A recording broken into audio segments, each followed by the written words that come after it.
So quickly, who we move on to talk about, vaccinations and the issues around it. So if we look at, who is being vaccinated, it's, anyone aged over 50 can get the COVID vaccine. Certain people who are high risk of getting seriously ill from COVID should have access to the vaccine. I did do a video previously about how people with certain learning difficulties were not given priority like they should have been, but I think that's changed now. And also, people with a range of other conditions like lung conditions like asthma, I think they should be able to get it a bit easier, the vaccine, access to it.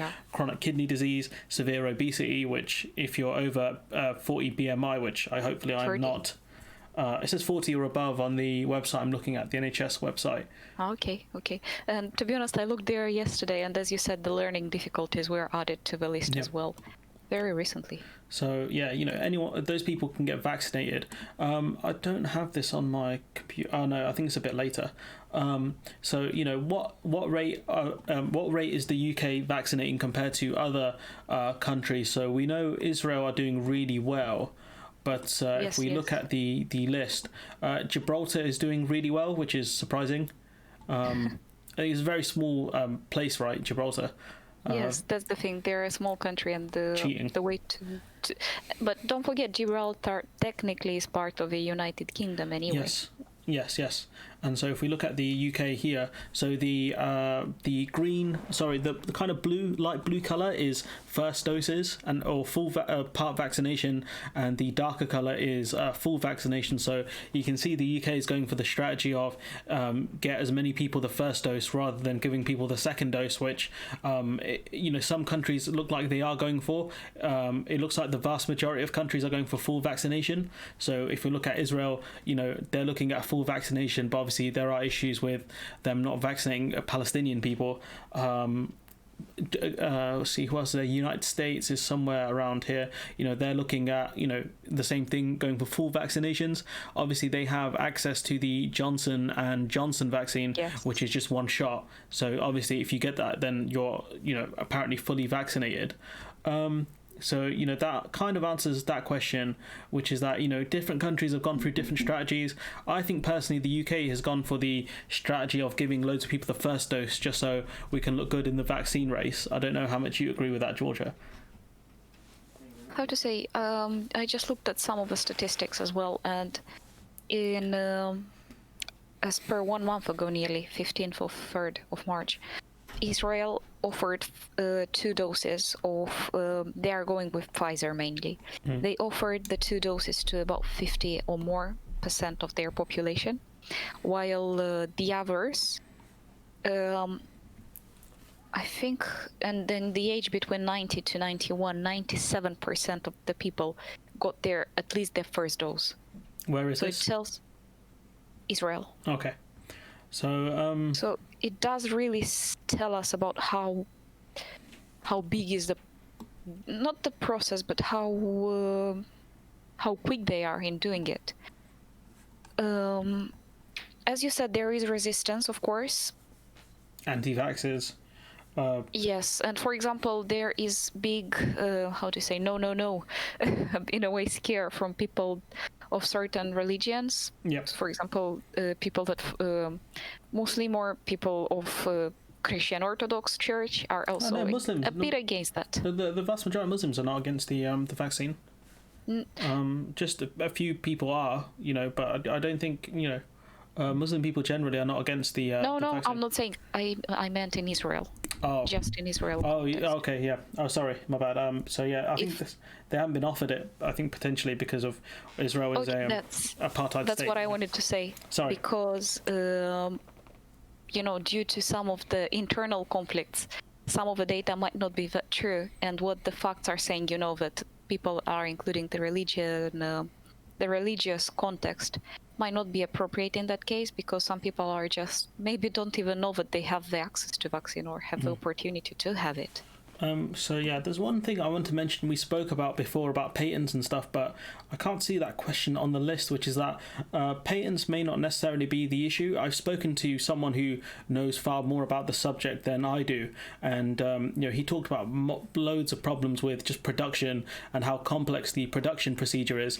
And he kindly sent me this article about this is the one I sent you, Georgia, from the New York Times, which talks about the vaccine mix-up, which a plant in Baltimore manufacturing 2 COVID vaccines accidentally conflated the ingredients several weeks ago, contaminating up to 15 million doses. And this is, a factory, that's authorized by Johnson and Johnson.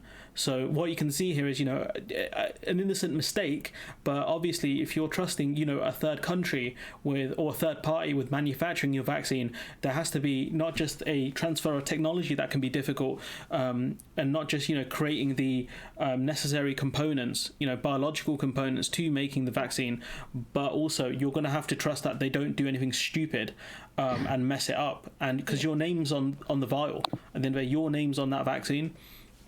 So that's something I want to throw in, because I must have forgot to write down the question, which was that, why has there been such a production issue, which is that it's not just down to patents in this case, which generally I think that we'd both agree patents are a bad thing.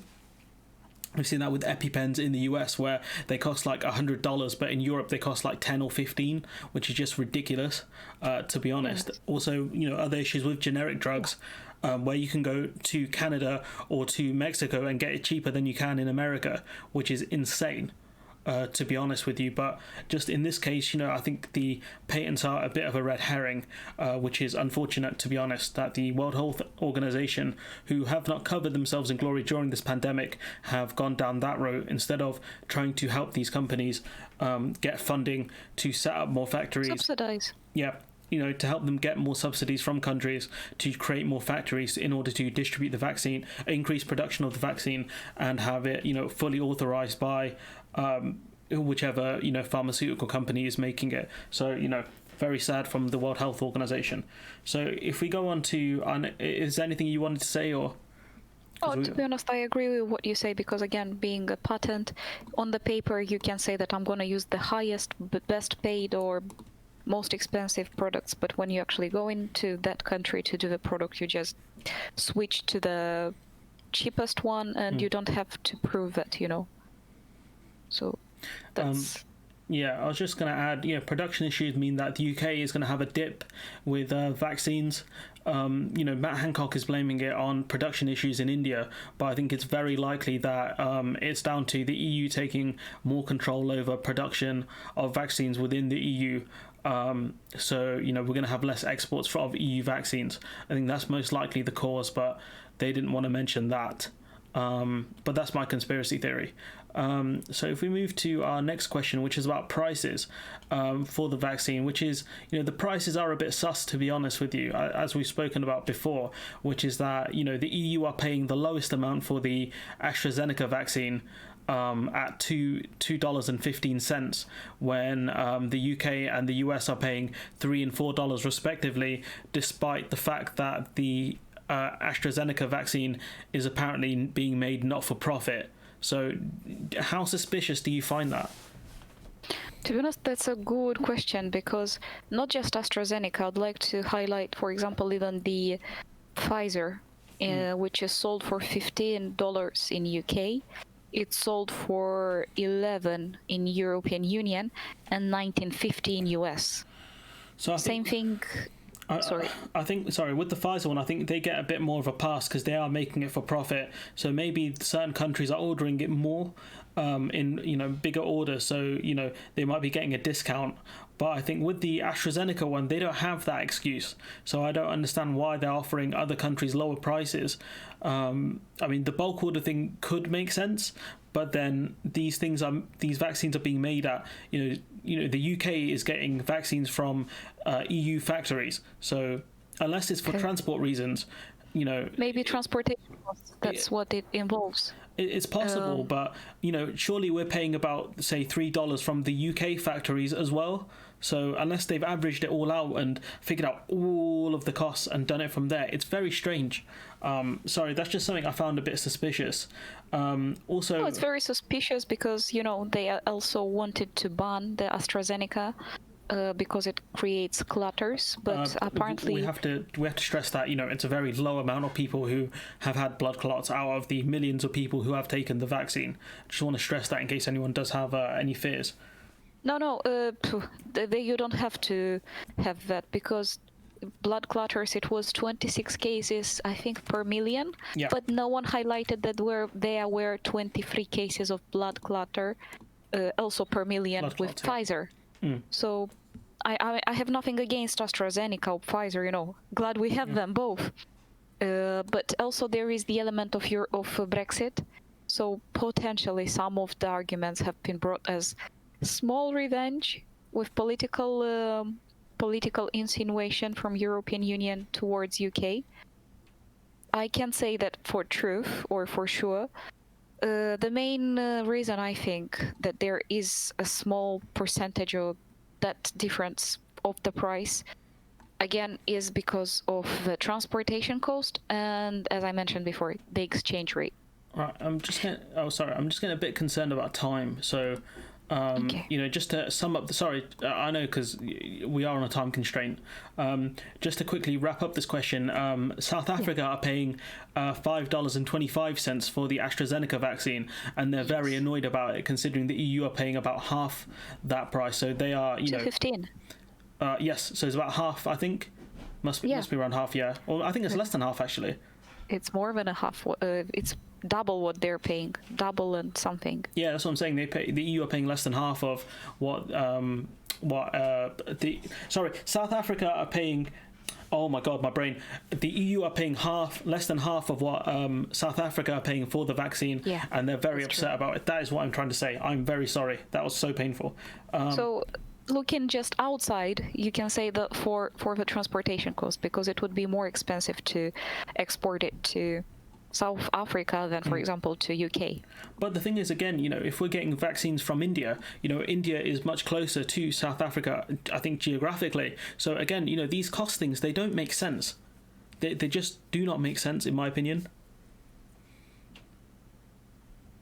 Depends who got the patent again, for that exports to be done. Anyways, we'll just end it there before my brain explodes. If we look at the kind of the different vaccines, where's is it this one? Yes. So the AstraZeneca one, again, it's a bit strange. I think this article is slightly old. It's from the 14th of January, but it says that, the effectiveness of the Oxford AstraZeneca vaccine is between 62% and 90%, which seems like a very big window.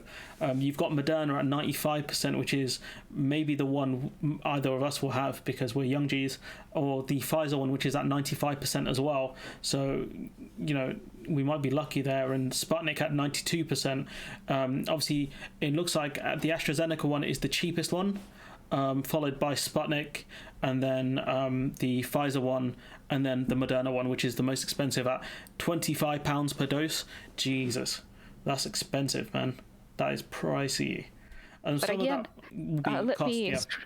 let me stress you out. For one jab in UK it's $30, and in European Union it's 18. So you see. Which vaccine is that? The Moderna. Yeah. I think transport would be an issue because some of these have to be kept very cold. Minus 20, and Pfizer minus 70, which is insane. Yes. Yes. But yeah, I think we've covered that bit. But the efficacy or the kind of effectiveness of the AstraZeneca one is a bit weird. So